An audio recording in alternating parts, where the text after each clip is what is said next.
Amazing news this week, guys. SSC recently ran their Tuatara for the second top speed record attempt, and they did it. They hit 300 miles per hour.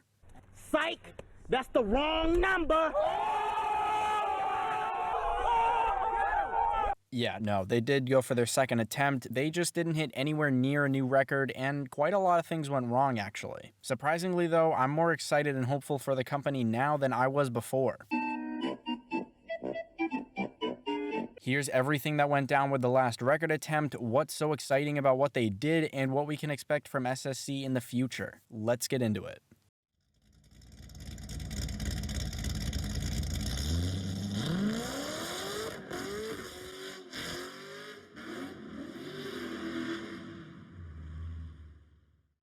I do need to quickly say, I wish I wasn't as back and forth throughout this whole thing as I have been. It's kinda hard when you get sudden big pictures of what's happening and then they all start replacing one another in your head.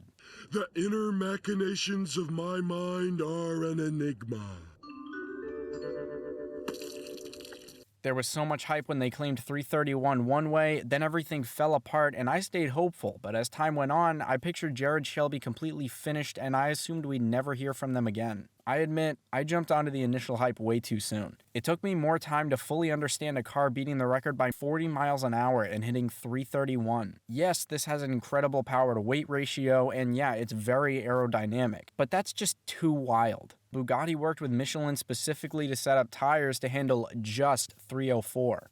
Now onto the run itself, the kind of rough behind the scenes and what went so wrong. On December 23rd, Robert Mitchell, who's one of the YouTubers who put out the initial videos questioning the record claims, posted a video about his experience being at the site. Shelby invited Shmi, Misha, and Robert, but the first two couldn't go because of the current world situation. At this point, some of you guys probably dislike SSC so much that when I tell you they work to be as transparent as possible, you'd respond with, I don't give up.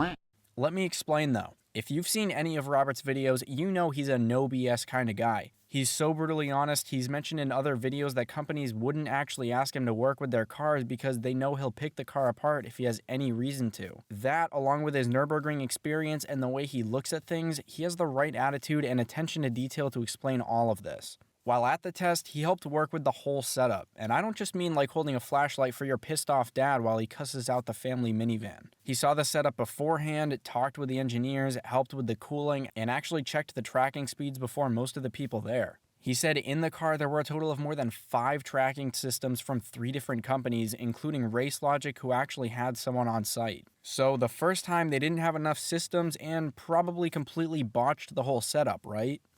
Guilty.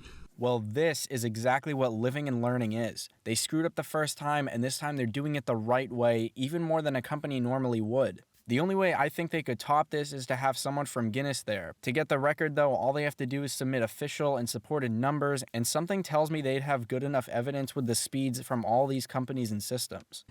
Well. How the turntables...